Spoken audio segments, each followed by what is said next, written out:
Canarsie. Welcome to what was known as the 32nd Ward, the first Dutch settlement on Long Island, an original part of Brooklyn that made up flatlands. Canarsie was first documented in 1524 and became a township in 1667. This town produced its own seafood industry and commerce that shipped its natural resources all over New York State. My name is Ramon Martinez, and I'm going to take you for a walk through historic Canarsie. In this tour, we will take a look at a few buildings, walk through some legendary lanes, and talk to some old-time Canarsians.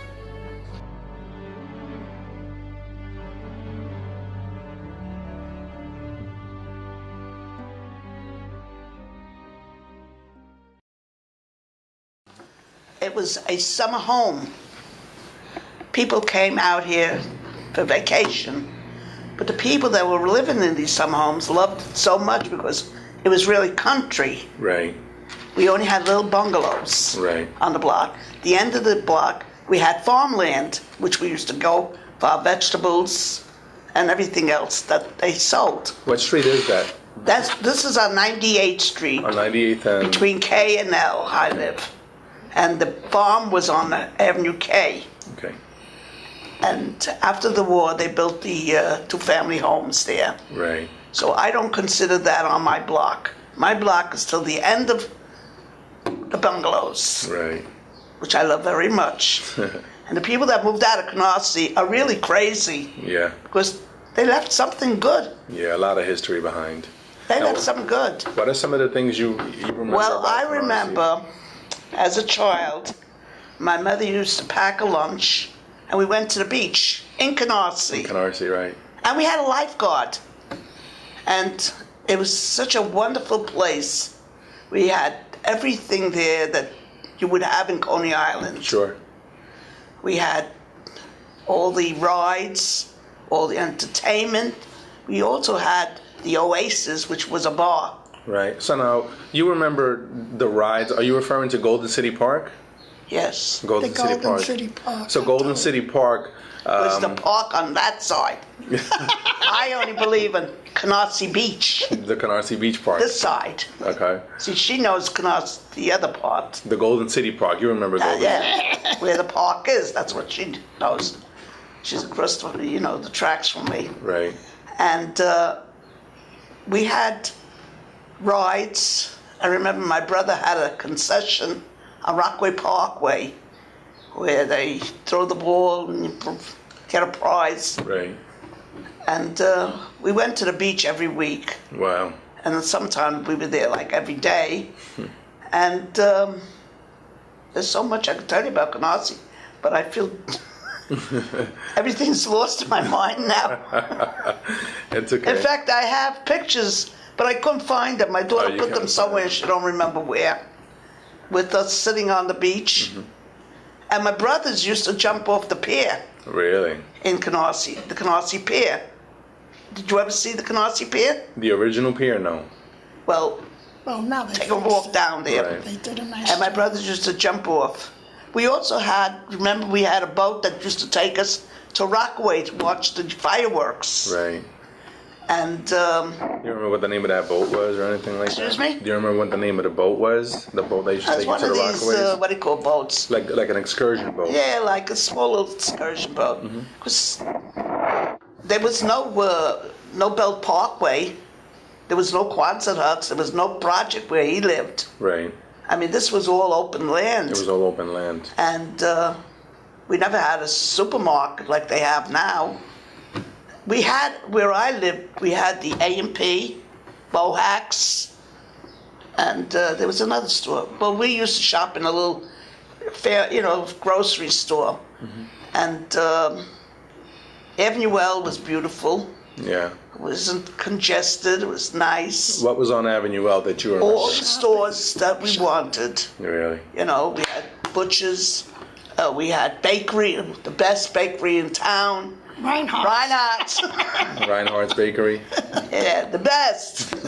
In fact, when I was in kindergarten, my teacher took us on a trip, and we went to Reinhardt's Bakery, so we could see how they make the cakes and things. Really? They took us in the back, like, with Right.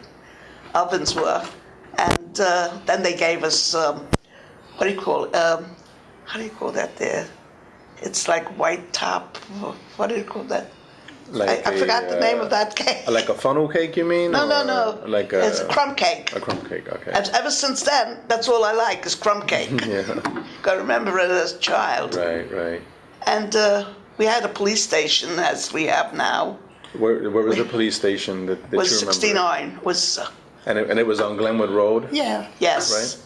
We had the same firehouse, and the school. She went to one end. That's probably where he went, toward that end. We had one school, which at the time was two schools: her school and my school. That's all Canarsie had. So they were both in the same building? No. I said she's on the other end of the road. Okay. On this side, she's on that. Okay. I'm school right up the road here. Okay. She's on Flatlands Avenue there. Okay. Or Remsen Avenue. What is it? Flatlands. Flatlands. Flatlands Avenue. She went to that school and I went to the one right here. And I can remember every teacher I had there. Mm-hmm. And I can't remember what I did last night. But I can remember all about old Canarsie. All about Canarsie, the best place to live. Yeah. And even though my kids are trying to get me out of here, yeah, but they're not winning. I have a deaf ear for them. So how long so you said you were born in Canarsie, correct? Yeah. So now, when did your mom and dad come into Canarsie? Well, they lived on the east side. I remember their address was 92 Allen. And they got complaints from the landlord that my two brothers were making too much noise. They were little kids, you know. Right. One was maybe 3 and the other one was maybe a year and a half or something. So they had nowhere to play. So they used to run around the hallway. My father came home one day. My mother told him about the landlord. He took my brother and he came to Canarsie. Somebody told him there's houses here. And it's like the country. So that's all my father had to hear. Right. He came and he put down a $10 deposit. Wow. On and he the bought property. the house where I was born. That's amazing. And it was built maybe a year or two before I was born.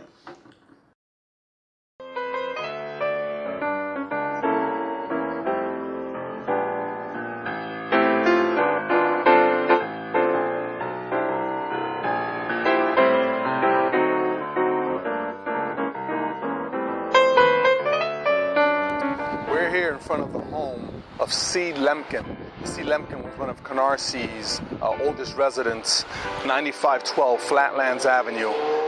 Lemkin's house dates back to about 1885, and Lemkin had a hotel right down the street on Conklin Avenue. Lemkin's hotel ran from about 1885 until it was taken over in the early 1900s.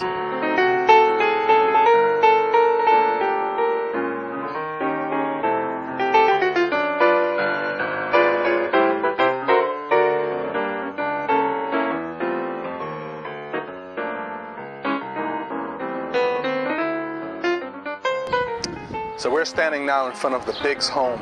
The Biggs home dates to about 1890, located on Flatlands Avenue.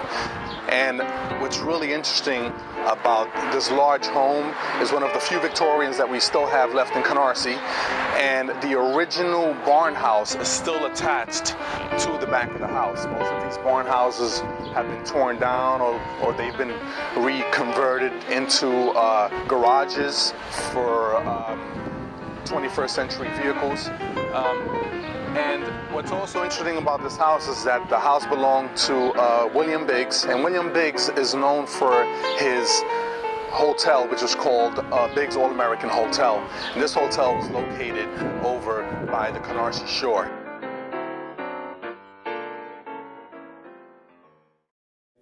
Was working a little bit, but so my mother says to me, to get going, why don't you live with me for a while? So my wife and myself, we lived with my mother and father. We lived with my mother and father, and then my wife became pregnant, and we had the baby over there with my mother and father. As soon as I got with Pepsi Cola, because I got out of the army, in '46. I got with Pepsi Cola in '49. So for 2 years I didn't do nothing because I figured I'm young yet, you know what I mean? And then that was that story. And then we looked in the papers. There was a new project coming up. She said, So I said, we got a baby now. We can't stay in the house with mom and papa. We got a new baby, you know what I mean? So what happened was we moved to Willoughby Avenue. You know where Willoughby Avenue? Yeah, I sure In do. Sumner, Willoughby and Sumner. Yes. We got there. We paid, let me see, to get there at that time, when you gotta put under the table, money under the table to get an apartment. Wow. So I told the landlord, I said, how much did you want for the, you know what I mean? Because you had to go under the table, if you know what I mean. Right. You gotta pay to get an apartment. Exactly. At that time. Right. In 40, this was in 46. So what happened was we gave him about $300 and and I lived on the ground floor and it cost me $30 for a 1.5 rooms. Wow.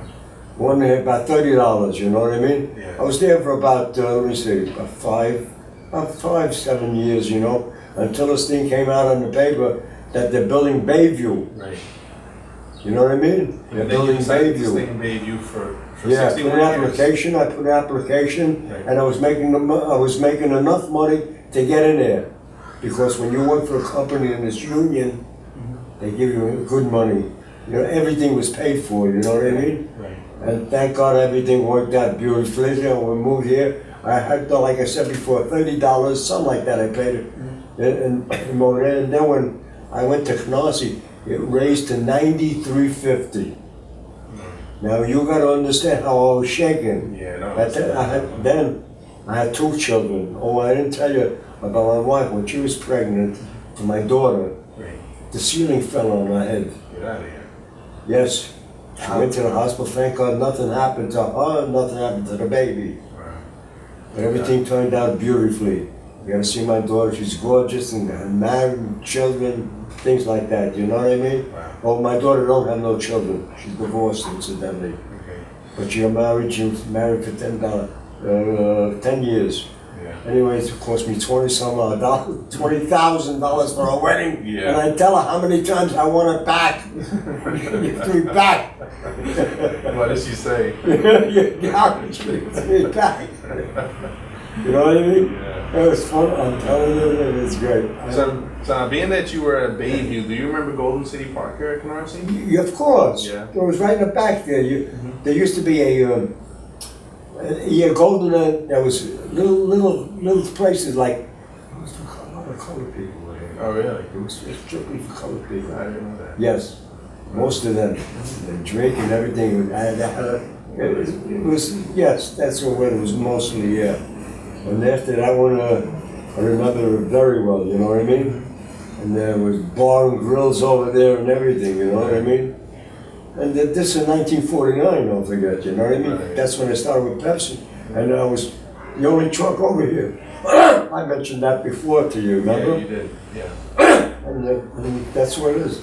And other than that, and they had that one store there, and like I told you before, and they got this Bayview. What happened was in Bayview, I lived in 2045, that's one of the buildings.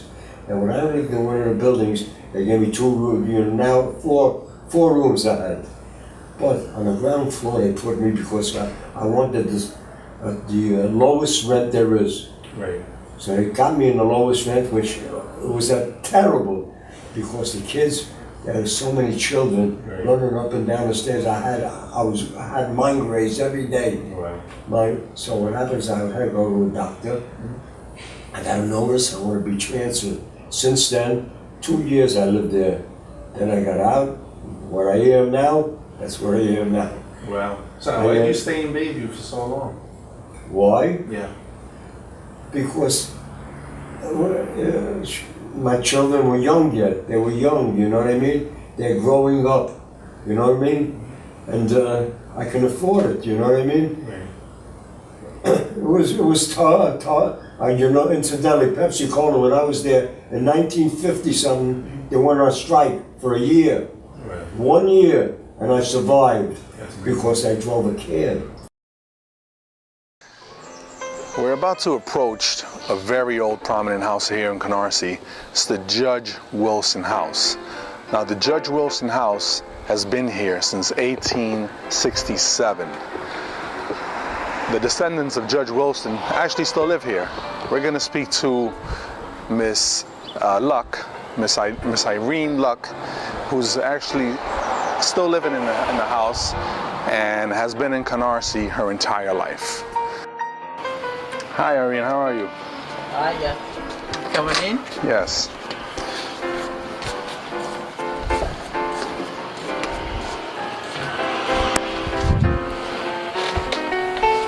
Camera off. Yeah, it's recording. Oh, there were two families per Yes, Quonset hut? yes. Wow, this is really amazing. Yeah, yeah. And so was it hot in there? Because I heard that the buildings were made of tin. Yeah, they were tin and the windows were very small. Forget about, but I was young, so it didn't bother me. Wow. You know, when you're young, they don't get that hot. And what is this here? And this is this was this side. This is by the Canarsie Park. Yeah, right on the same side as the park. Really? Yeah, that was when, you know, people didn't have no place to live. Sure. They put them up, you know. What are these called? Are these the same? Just regular houses, I guess. Yeah, housing project. It says 6th Lane Yeah. Canarsie Housing Project. Yeah, yeah. I lived on the end one, like, you know. Really? Yeah, and they were nice. Wow. We had 2 bedrooms, a bathroom, a parlor, a kitchen, Get outta and here. a backyard. All that. Yeah, and this little front porch, like, would you believe it? It's funny because it looks thin. It's not thin. It No, was it's deep. not thin. It's just that the walls are thin. You know, you could hear a Right. lot from the neighbors. Right. But I didn't mind, you know. Wow, that's amazing. And they were cute. I liked them, you know. Let me see what else you have here. You got some great shots over here. So we got Ruffle Bar here, and Ruffle Bar was originally a part of Canarsie, and I believe the island of Ruffle Bar was part of the 32nd Ward, which was part of Canarsie, and the island consisted of 60 acres. And I know that your family, which, you know, you're part of the Schmelk family. That's my aunt, the Uncle Will's wife, the judge's wife's Right, the judge's family wife. is the Schmelks. So the Schmelks owned 29 acres Yeah. of Ruffle Bar. Yeah. Yeah, wow. I read. So the first hotels that were built on Ruffle Bar were Yeah. built by the The Schmelks. Schmelk. You're Yeah, kidding? Yeah. Wow. Yeah.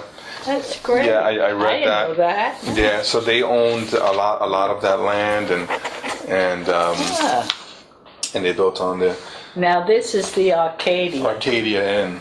Here was the dance hall over here. They used to have beer rackets. Beer rackets? And every Saturday night they had barn dances. I wasn't there, I was too young, but my Right. mother used to, my father used to go to them, and my sisters, they loved to dance. They had a big, long dance hall Wow. in there. And the Arcadia was just a bar over here, but that's the dance hall. So the dance hall was part of the Arcadia. Yes, it was all part of everything. It was one entire Yeah, unit but it there. was really old, you know. Right. They didn't have much. But I heard it burned down in 60, I don't know when 60 it burned 61, down. something like 1961, something. I was there a few times when I got older, but And it was located there on was no more Rockaway Avenue. barn dances. They used to get locked up if they were dancing with their own person. My mother, really? yeah, they used to tell me about it. And I said, Wow. boy, they had good times. That's amazing. And then what else do we have? We got a nice picture of Canarsie Beach Park. This is when Canarsie was an actual beach and people would go to the beach and they, right? Yeah, Play they in the went down. We sand. went down the beach there, but it wasn't much of a beach. No. You know. It was small. Yeah, well, it wasn't well kept. It wasn't well kept. But them days it must have been better, you know, than when I Right. went. This is a 1937 shot of it. Yeah, there wasn't that many And people there. it's even got, so this is probably the original pier that everybody talks about. Yeah. This original pier over here where Uh-huh. everybody always, That's right. Yeah. everyone always talks about the pier. And then we got another picture of Canarsie Beach Park Pier. This is it's a dark photo, but Yeah, it's somebody really it's doing got all me the- justice. it's got all the small boats in it. 1911, so this is really early. And then here's another shot of the Canarsie shoreline. This is a nice clear shot of all these. Now, all these buildings have been, I mean, they're gone. Oh yeah, They've been- definitely. They've been yeah. torn down. Yeah, they've been everything's gone. different now. This is Yeah. very early. This is 1906, and I know that Canarsie had a few fires. There was a big fire in 1909. 1909. Golden City had a fire too, Right, right? Golden City Park had a fire. Yeah. Golden City Park had 3 fires. They had the 1909 fire that brought down the original ark, and then you had another fire in 1924, Wow. and then you had the final blow was in I believe it was in the 30s. It was like 34, 35. There was another fire Boy, at Golden City Park. I didn't know much of. My father talked about it when I was younger, but I didn't know too much about it. And so let's look at this. This is Uncle Judge Wilson's father. So this is Judge. The high school is named after John Marshall, him. So John Marshall Wilson. The school in Canarsie, the junior high school, John Marshall Wilson is named after this gentleman right here. Yes, the father of Judge Wilson. Now, when William Wilson was the one who owned this house, Yes, right? William R. Wilson. So this is the William R. Wilson house, Uh-huh. and they were both judges, right? The father, yes. The father yes. was a judge. And the other brothers were like baseball players and Yeah. like that, you Yeah. know? And Jack was a lawyer, yeah. Now tell me who these people are over here. Huh? Tell me who these people That's are. Uncle Will and Aunt Lil. That's the judge and his wife. So this is the judge and his wife. Yeah. Is this your yard right here? Is this the yard of Yeah, the that's house? the backyard, yeah. And This is the daughter, Edith. Oh, this is Edith here. She was like a huge, almost like a historian because she kept a lot of artifacts from Canarsie. And every time the judge had to go to funerals and everything, she went with him all the time. Wow. She took him to work every day downtown to Really? the courthouse with Wow. her car. Through the traffic and the trucks, and she took him every day to work. And this is her and Uncle Will, the judge. And this is the judge here. Wow. Yeah. Amazing. And then you've got, let me have a crack at this. Oh, you got some more. And this was, I remember this photo because this is a shot of, Yeah, he talked after a parade or something. I think this was, what was that, the World's Fair, the 19? Is anything marked on there? I don't know on the back. I think I'd read that this was the World's Fair. Yeah, it says World's Fair You got a 19. good memory. World's Fair 1939. William R. Wilson, the speaker, and it was Canarsie Day at the World's Fair. I guess every neighborhood had their own day yeah. or what have you. Yeah. And here's the judge, and he's speaking at the 1939 World's Fair, and I guess he's talking about how great Canarsie is. I guess. I wouldn't know. Right. This is his wife here, too. She was younger there. Yeah. Oh, look at this. This is wow. This is amazing. This is a ballot for. Check this out. This is a ballot for William R. Wilson. When a voting ballot, right? I guess. I don't know much about that stuff. That is amazing. And you got, and this is a picture of his wife on the side here. Keep an impartial and experienced and able judge, endorsed by all the bar associations. That's really, really rare there. Really great. She was very big in the church, the Grace Protestant. Oh, she was really. Yeah, she at the took Grace care of Bar. everything over 30, 40 years. I'm gonna put this back right here. I just stuck them in there because I said, somebody, every once in a while somebody comes and wants to know about the house and Right. the judge and this and that and, you Fred. and you've got these great artifacts to I tell them try about to, it, right? yeah. Well, it's very hard to tell them because I was too young to really know too much. you Right, know? but it's a great thing that you have all these artifacts because then you can speak on it. Yeah. And then you have like the Fred Fetterman collection, and Fred Fetterman, you were telling me, used to build airplanes. He built Airplanes in the back of his house, right? Yeah. How many planes do you think he built? Huh? How many Only airplanes? one. He Only built one one. airplane? That's why Right. when he crashed, my aunt just wanted certain parts of it, and she Right. donated it to that school. They wanted for the kids to learn aviation on it, you know? Now, do you know when he crashed? What year he Really, crashed? I had a piece in the car, but I don't know what happened to that. And you can see that this home, or the back of this home, was used as his aircraft building business. And here are some great shots of an airplane that he built. And this is right behind the building here.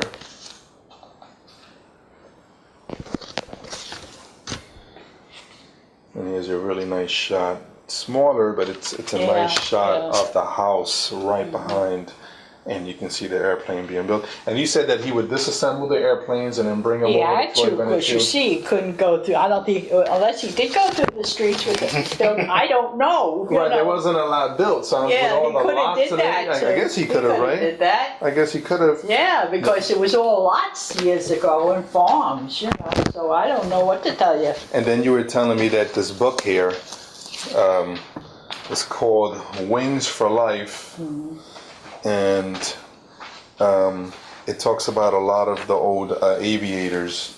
She donated it and everything. Yeah. And it's inscribed by Edith Wilson. And She knew a lot about planes. yeah, she sure did. And then I'm gonna read a paragraph here that talks about Fred Fetterman. It says, as I clambered out on the wing, the first man to reach me was Fred Fetterman, one of the best early Lockheed mechanics in the country. He helped drag me to safety, and just as we were well clear of the ship, we saw an excited bystander about to toss a lighted cigarette into the pool of gasoline. I yelled, and Fred grabbed me, barely in time. So Fred obviously saved someone's life, and I tell you, I wish I lived in those days. What's life today? There's nothing today, you know? It's nothing compared to the way it used to be. And they had so much going for them. Exactly. There was a lot of opportunity, a lot of freedom to do different things, and, you know. So this is a really valuable collection. Fred Fetterman hasn't really been spoken of at all, because I've never heard anything about Fred Fetterman other than through you, you know? You told me, so I said, gee, I gotta look around. I know I must have something about Right. Fred. And you've got these great My artifacts. aunt really loved him. You've got these great letters, and we know where a lot of the things were. And then what's really awesome is that you also have this letter from the Canarsie Board of Trade, and the Canarsie Board of Trade and Chamber of Commerce was located at 9209 Flatlands Avenue, and you can see that it says Skidmore 4-0880, and that was back in this letter is dated 1939, but those telephone numbers, when they started adding the numbers to the words, was back in the 1920s. And Canarsie had 3 number designations. We had Skidmore, we had Cloverdale, and we had Nightingale. So someone's number, excuse me, in Canarsie might have been NI1, and then 4 numbers after that, or it could have been the SK1 and 4 numbers after that, and then the CL1 for Cloverdale, and that would have been anyone who has like a 251 number.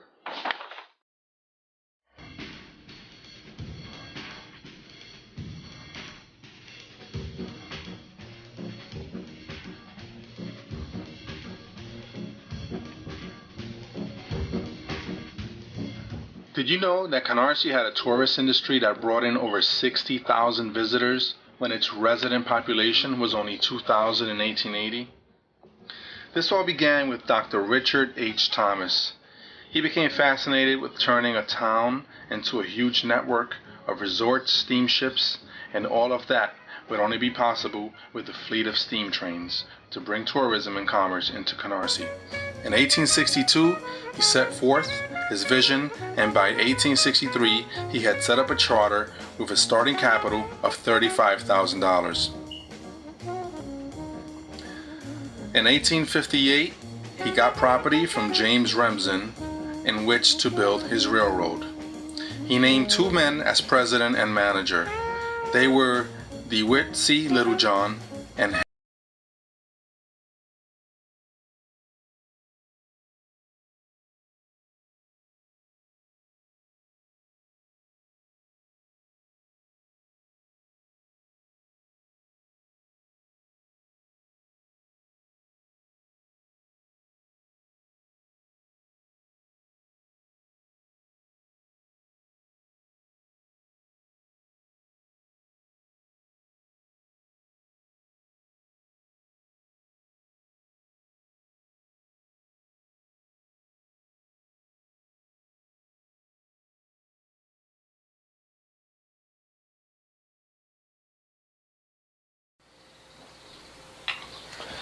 We're here at the home of longtime Canarsie resident John Froland, who's been here since 1933.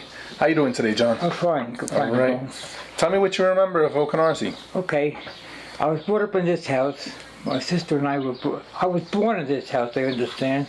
And my aunt was my wife's, my mother's, my mother's, what do you call it, midwife, right? Mm-hmm. She was a nurse. My Aunt Ruth, she was a nurse. Mm-hmm. And she delivered me in the house, but I was taken to Brookdale Hospital, which was then Bethel Hospital on Linda Boulevard. Right. Okay.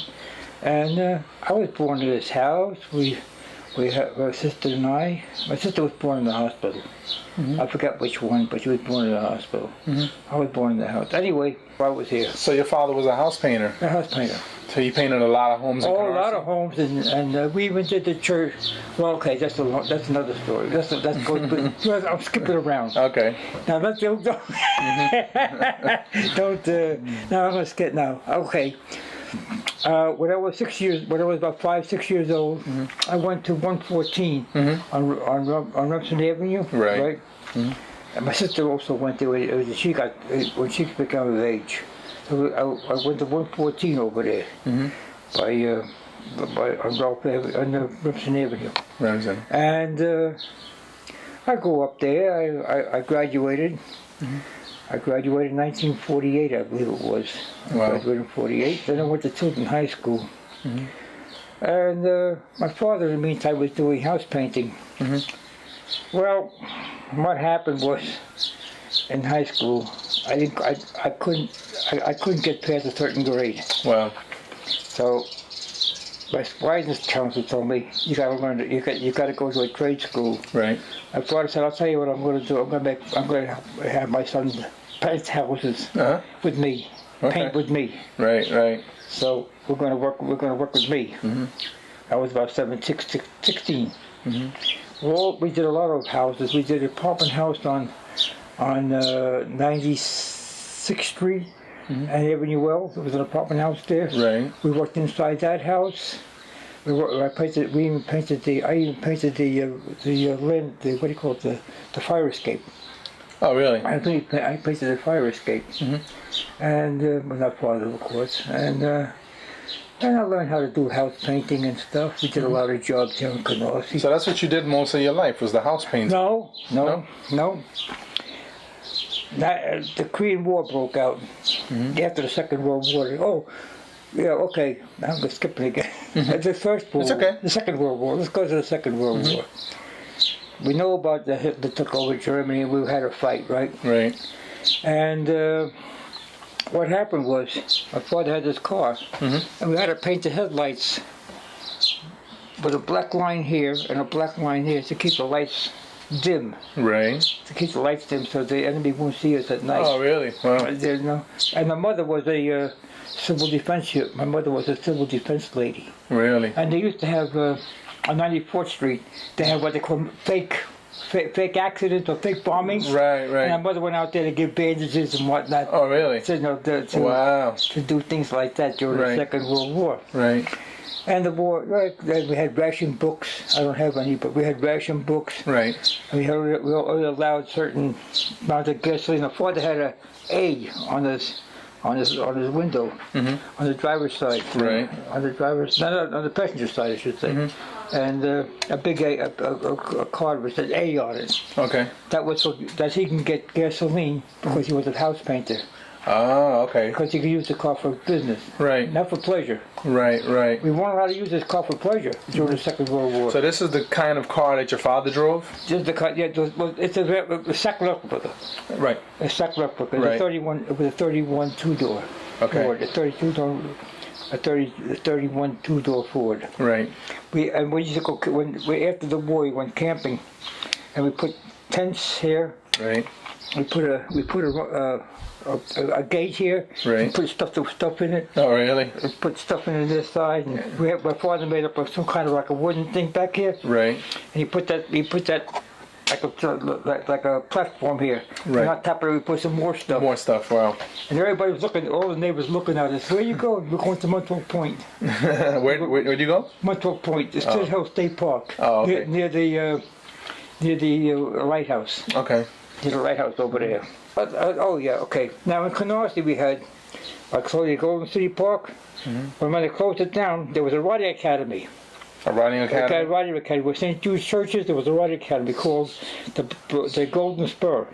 Oh, really? I used to go horseback riding over Really? there. Wow. Right? We used to go down Avenue M on the dirt roads, go in the back where Hunting A Street is, I think it was. There's a dirt road. It was all dirt roads back there. You could horseback ride. And the Quant huts, the Quant huts on, not Quant, but these houses were prefabricated houses on CV Avenue. One day, I passed by this white house with the horse. I passed by this white house, and I forget what because there was no streets named at that time. It was just a big empty field. It was a white house, and there was some guy sitting on there cleaning zip guns. Oh yeah. Had a zip guns, right? And a pickup truck. I passed by that house with the horse. And I made a left-hand turn to go down towards where CV Avenue is. Right. Towards the prefabricated houses. Right. Well, what happened was this pickup truck followed me. Really? And they threw rocks at the horse. Really? Right. They threw rocks at the horse. My horse took off. Now it looked like a racehorse because it was ski legs, nice build, and I hung on. Like you ever seen the movies how the guys drive with their behinds up in the air? Yeah. Well, that was me. I was hanging on for dear life. As we were coming down, we went right to the house. There was a house right there, a quantum hut right there, well, a prefabricated house right there. Right. The horse went right to the house. And I almost fell off the horse because he stopped short. Really? The guys in the truck backed up and went away. Right. So now I'm city property. Now I'm on city and there's people walking there, you know. Right. So I walked the horse on the sidewalk. Yeah. I call it Big Red. That's a Big Red. Big Red? Big Red was the name of the horse. I walked up on the sidewalk. A lady with a stroller. With a stroller came. She said, "Take the horse off the sidewalk." I said, "Lady, this horse can go into my living room because he saved my life." He said he saved my life. And he was all sweat up. They wondered why the horse was. My father got this wire, made these fittings here. Right. My father did all this. He did all that with garbage, you know, with the junk that he found. And he made this. He got this here stripping. He made this here, all the way down to the bottom. Painted the flowers here. And that's what I remember about it. What about the top? So he made that too. He made that. Those all handmade. That's all my father made. And he specifically made it for this corner. He measured it out and put it there.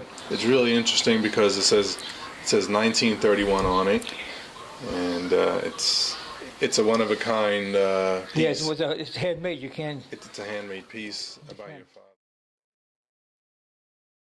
We're standing off of this wooded area right now by Schenck Street, and this was previously the home to Golden City Amusement Park. The park opened up in May of 1907. It was opened up by William Warner, and he had his own amusement company called the Warner Amusement Company. It was actually built by the Traverse Swing Company, which came in and they built this tremendous park. When the park opened up, it had 14,000 lights. It had a ton of free band concerts, lots of rides that extended all the way to where Canarsie Beach was at that time. So you can walk from the sand into the park back then.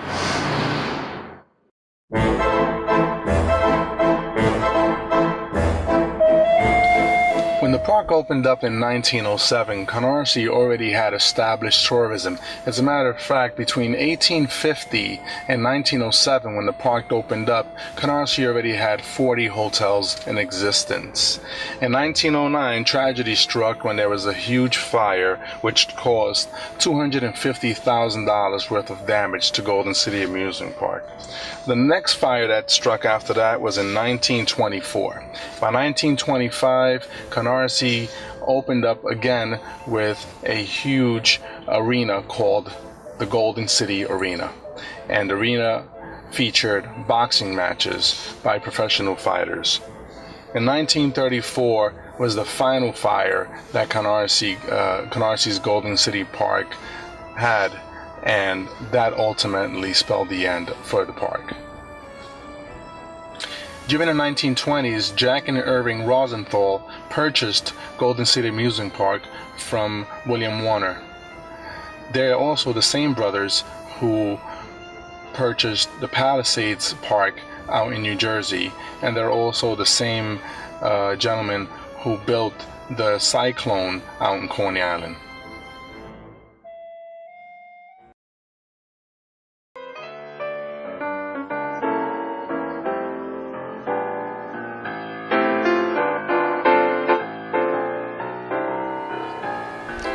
I'm standing in front of an old shanty that was originally part of Ruffle Bar.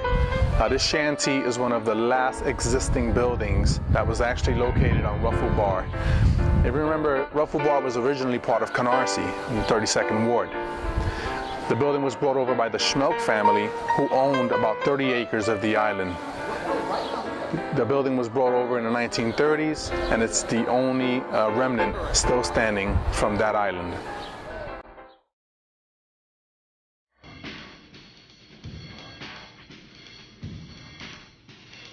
Did you know that Canarsie has been the subject of great works of art? In 1882 and 1891, Charles Louis Fussell painted several Canarsie landscapes that now hang in the Pennsylvania Museum of Art. In 1944 and 1956, Herman Rose painted Canarsie landscapes that now hang in the Museum of Modern Art in New York.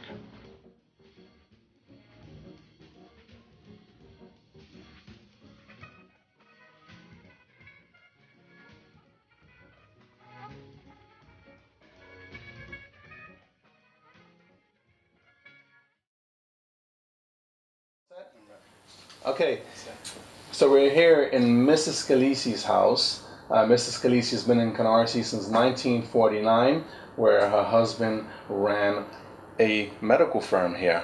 Right, Mrs. Scalisi, how are you doing today? Good. In those days, it was $2 in the office and $3 at home. That was the growing money we made. Wow. Right? $2 and $3. Right. I didn't hear you. And he would. I have a problem, but I have 2 hearing aids that help me. Okay. When they started practice, it was $2 in the office and $3 a house call.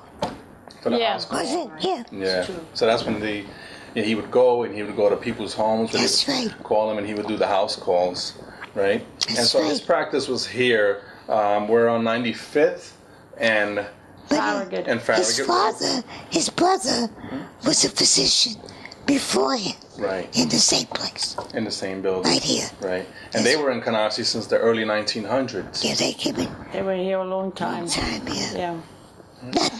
Maybe the 30s, 1930 or so. 1930s. They bought this house. Right. And so now, what are some of the memories that you have about this area when you first came over here? Dirt roads. Dirt roads. Dirt roads.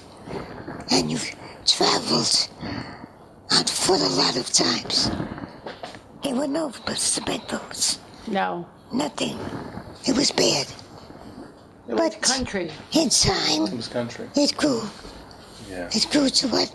The Italians came here to plant their tomatoes Yeah. in the summer. That's This right. was a summer place for them.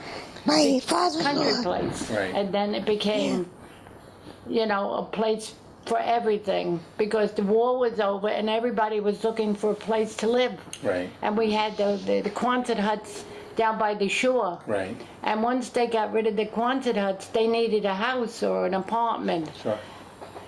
And then they had the projects. They went into the projects because they needed a place to live. that's when they lost Whoever came. Golden City Park, which Went down That's the it. drain. Yeah. Everything that was at the appears down there. shore seemed to disappear because they needed the property for better things. Right.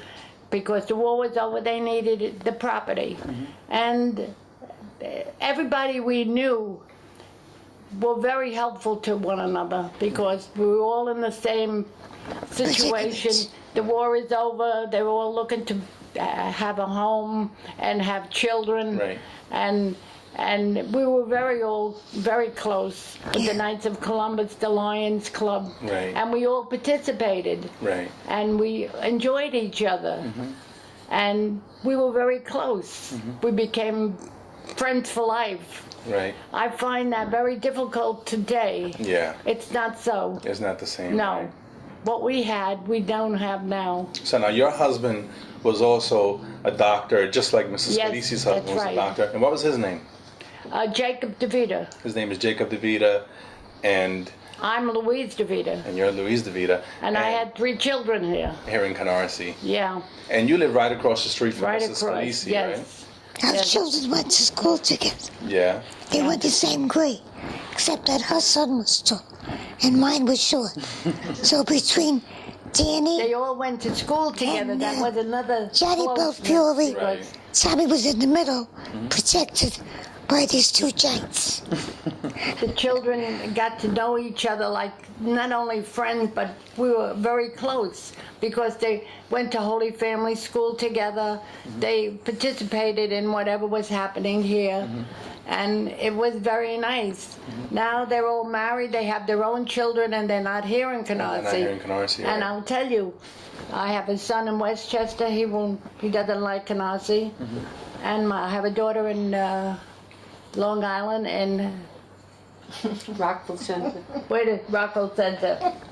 And they come, but very seldom. Right. Yeah. They're home. They're other They outgrew places. us. Yeah. What happened to Canarsie when we lived here? We really enjoyed living here, really. Yeah. It was what we wanted. The children went to school. There was not all this violence Right. and all the automobile accidents that you pick up a paper every day, and especially today in the Courier. There's a whole page of automobile accidents. They're all in a hurry and they're all killing each other. That's right, unfortunately. And people are not looking after one A another. couple of weeks ago, they went into your sidewalk. Yeah, oh yeah, more than once. Yeah. Wow. You know. We had somebody come right up our front steps. I know With a car. our children were growing up and we were first here, we looked out for each other. Right. Our friendship was real friendship, more so. Like Teresa, I consider her like a sister of mine because my sister passed away when she was very young. Wow. And she was always there if we needed to find somebody or do something, you know what I mean? There was somebody there to help us. Right. And, well, both doctors are gone. Yeah. One doctor no competition. Right. We No. went to others. None I whatsoever. had Dr. Scalisi all the time because I'm right across the street. Right. But I knew Dr. DeVita and Louise, and it wasn't, well, I'm going to him, I'm not talking to you or anything. Right. And if anything, the kids would say, if Doc wasn't here, they would run across the street. Right. It made no difference that Made no we had difference. to wait for Dr. Scalisi. Right. We went across. We were like family. We never, like now, I have neighbors next door. They're very nice and everything. They're from Hades. One is from Trinidad, but they're very nice. But they're not warm like we had it Right, before. the way it used to be. It used to be and everything. Because when I How long have you been in Canarsie? too long. Too long. I'm 88, so I was here when I was 10 years old. 77 years about. 77 years. It was the end of May. Right. And it was horse and buggy. We moved from Williamsburg on a horse and buggy. Right. We had the L over train. 60. Right. We had the L train, Right. but we used it. The furniture was all delivered with the horse and wagon, Wow. and we came with the L train. The horse. So we came before the horse and buggy came with our furniture. Right. And the reason we moved here, we lived in Williamsburg. My mother had heart problems, so they said we had all gas stations nearby. Right. And they said we had to move away, and my father and my uncle worked together, and the family was selling the house. And So they thought that the gas stations were contributing to to the poor heart health. problems. Yeah, to So the you poor moved health. away from the gas We station. moved To here the country. This was the country. This was considered a country. Yes. Many a time, my mother had sisters in the Lower East Side. We would go there. Never closed our doors.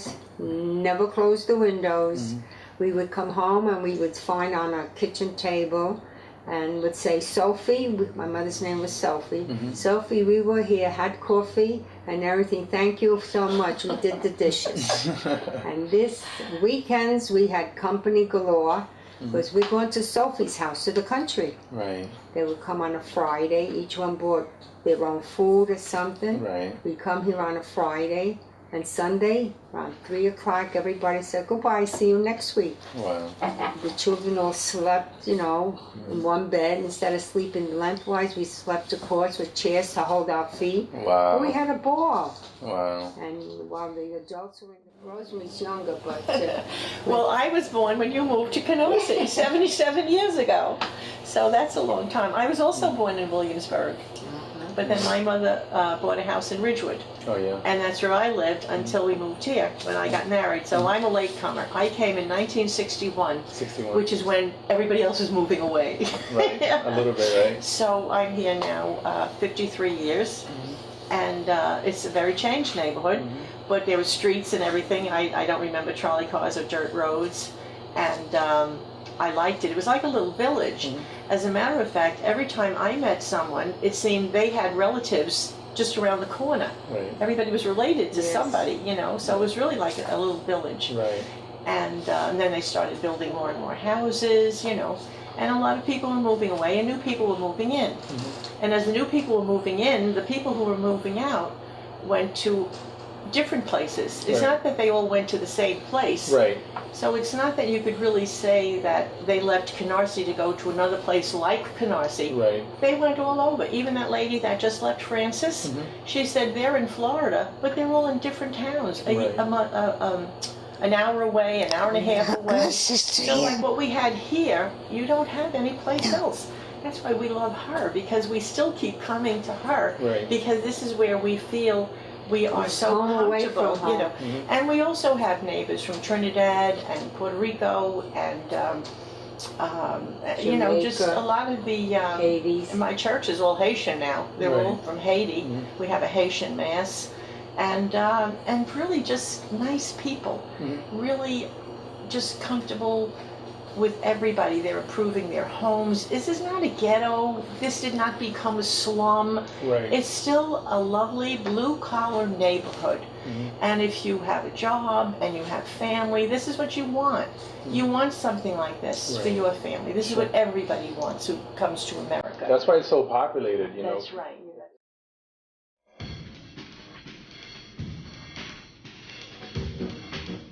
Did you know that Canarsie was a giant hotel resort town from about 1840 till around 1918? Many hotel owners began to advertise their establishments through customized bottles with their names.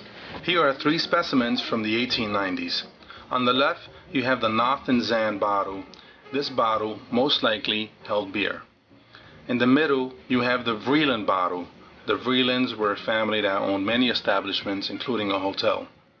And on the right, you have the C. Bartelsman bottle. This bottle also most likely held beer.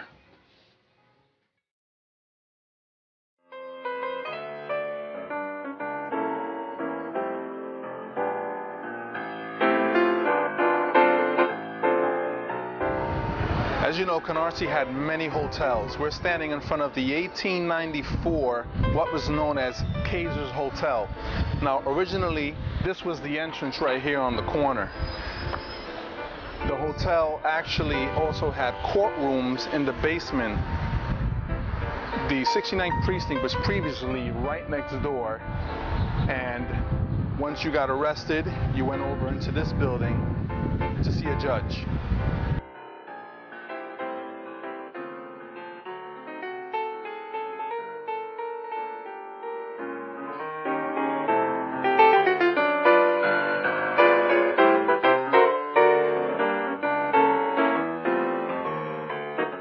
We're standing in front of what was known as the Wimpheimer Hotel back in 1880. The hotel actually also served as a place for Canarsie residents to pick up their mail.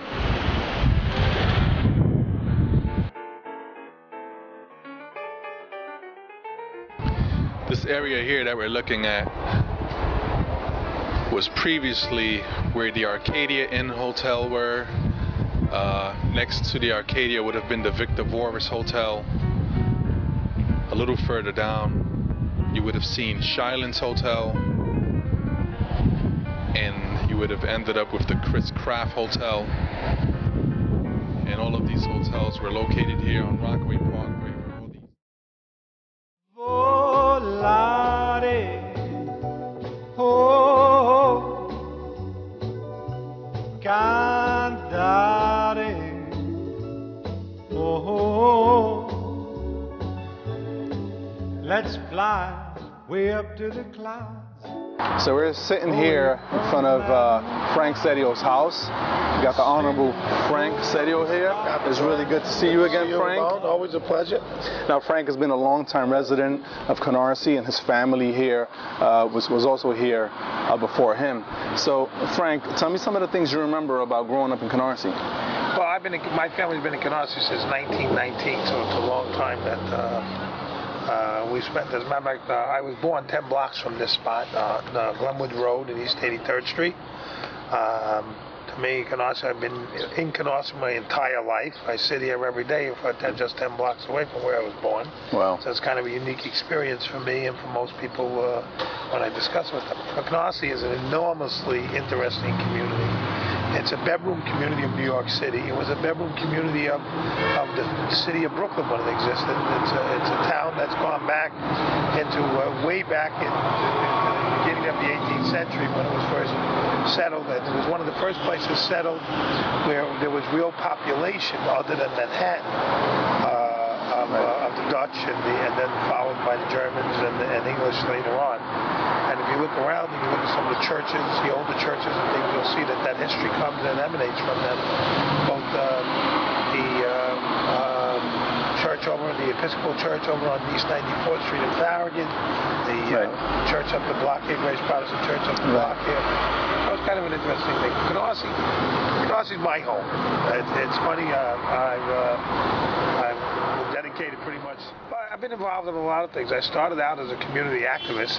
That's the new fancy term to call it. You work hard for your community. Right. But at 13 years old, I joined a local organization called the Columbian Squires, which was a teenage program of the Knights of Columbus, which actually existed right up the block here for a long, long time, where the Thomas Jefferson Club now is.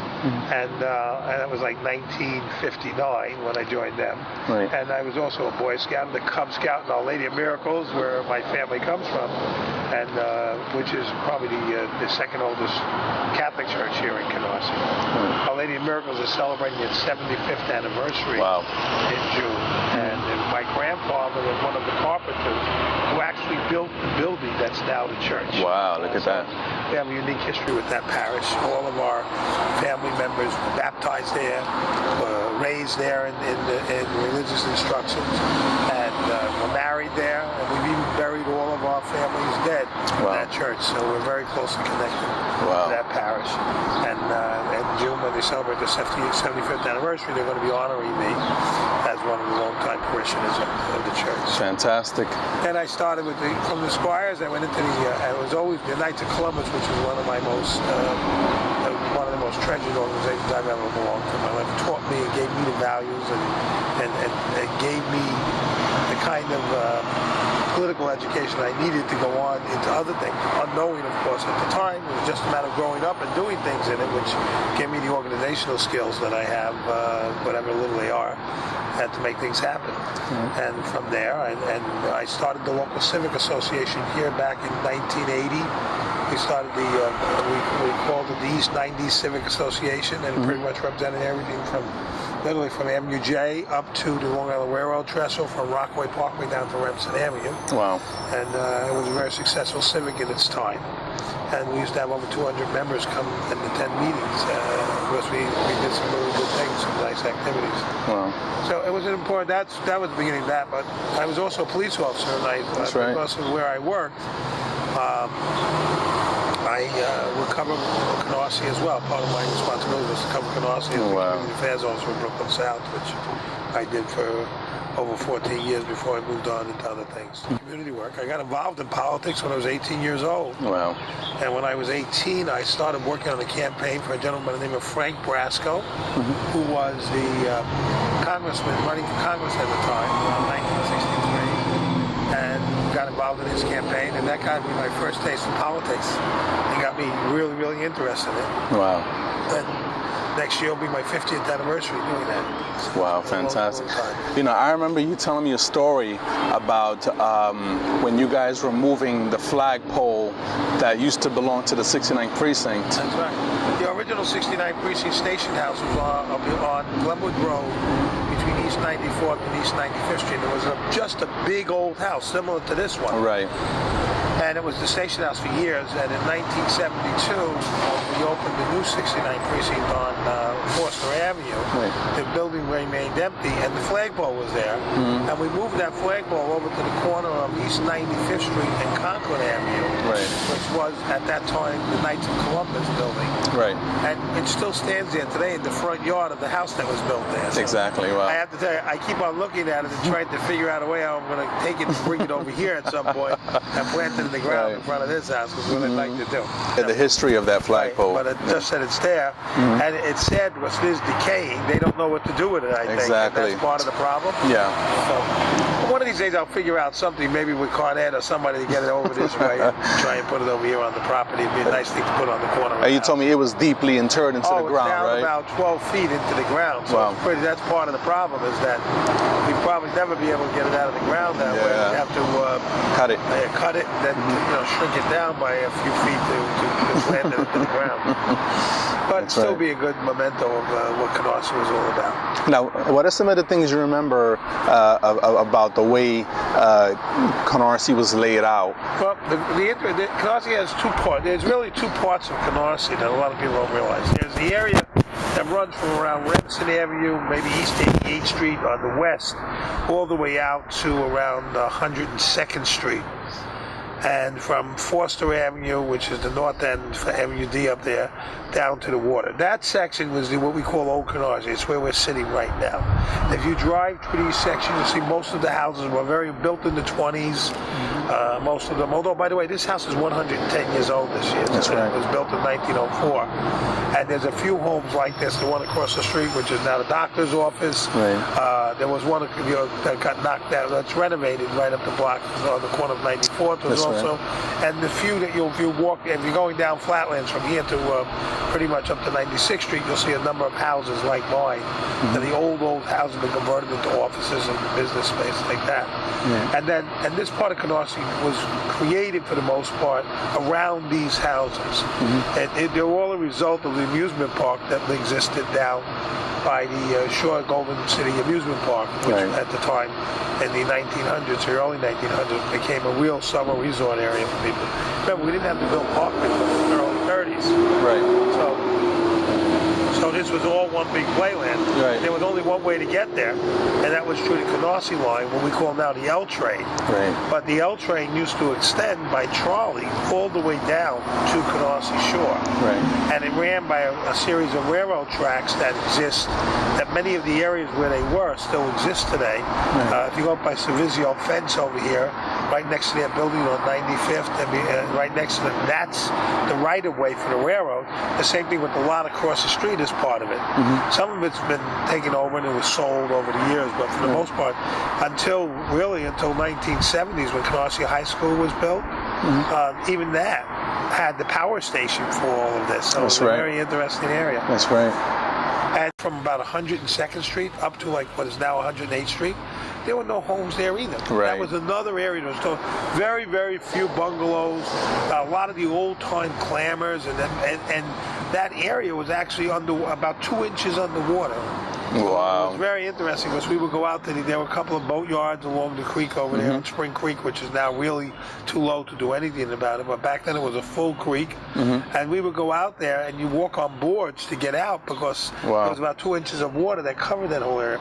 So much so that the land wasn't considered solid land, and they had a special deed identified called a Torrens deed that was created for many of the houses there, to give them right and title to the land, to the use of the space as well as the land, because it wasn't considered real land back then. Wow, that's really amazing. Yeah, that area started getting developed more in the mid-50s, and they built what we call now Seaview Village, which was we thought was going to be actually the harbinger of the rest of Canarsie. But in 1961, they changed the zoning regulations, which allowed for these brick-attached homes to be built all through the community. Wow. So, but we had our own chicken market on the corner of East 84th Street. That was a live chicken market. We go in there, my grandma buy chicken. We lived down the block. And my grandfather had his own grocery store on the corner on Glenville Road, what is now a Haitian restaurant. It was my grandfather's grocery store back in the, really? Yeah, in the 30s. And you had to walk to it. No supermarkets. Right. We had no supermarkets in Canarsie until pretty much the 50s, and that was on Avenue L. Avenue L was the hub of shopping at Rockaway Parkway. Those two strips were the hub of shopping until Flatlands Avenue was completed back in the 60s, and all those stores opened up. Wow. So we had a supermarket there, and we had one on Rockaway. We had 3 on Rockaway Parkway, all privately owned supermarkets. They weren't big chain supermarkets like we have today. Right. The A&P was the first big chain, and they were on Ralph Avenue and was right off of Farragut right now, which is like the auto zone, I think. Right. So, but that was one of our first supermarkets, and Bohack, which was on Avenue L, which is now the I think it's used by the Cablevision as an office space. Right. So it was a very different place than it is today, but it was a great place to grow up. A great place to grow up.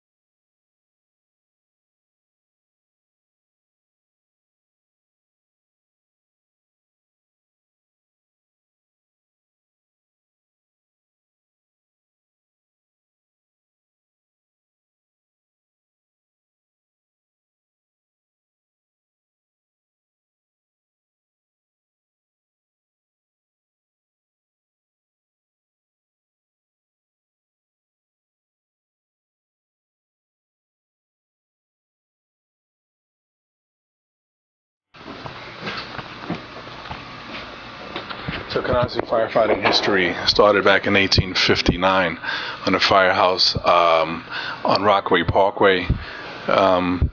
This is what the firehouse looked like.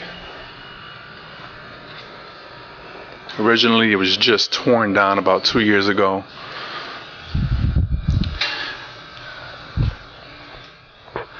Canarsie, what was called the Flatlands Fire Department, covered the entire area of Flatlands, not just Canarsie. So they covered Mill Basin, they covered parts of Marine Park, so they went way out there. They had 3 separate firehouses. One was located on East 95th Street and Conklin. There was another firehouse located at the Shore. We believe the hose company was located there in 1891.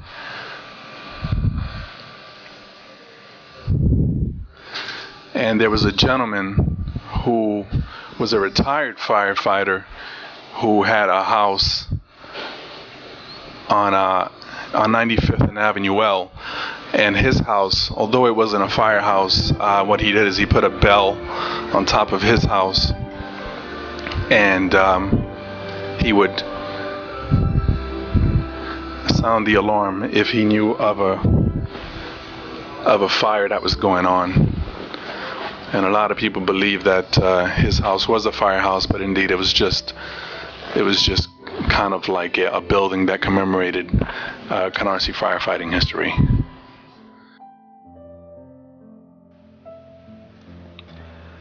The Canarsie police history began back in 1888 when a justice of the peace was nominated in Canarsie. By 1893, an act was passed by the legislature to put an actual police department in Canarsie on Conklin Avenue and East 95th Street. In 1904 marked the earliest time when the Canarsie precinct lost its first policeman in the line of duty. This occurred on November 20th when James W. Devins died on his way to a fire. The second Canarsie officer to die in the line of duty was Joseph Hitz. He died on February 14th, 1939. On May 22nd, 1926, the Canarsie Police appointed its first black policeman. His name was Samuel J. Battle. These two murals show two of the Canarsie police officers that have died in the line of duty.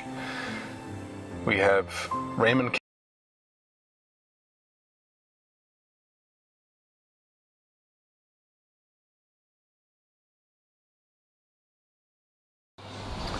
So we've come to the end of our historic walk through Canarsie, and I want to thank everyone involved for participating in the making of this documentary.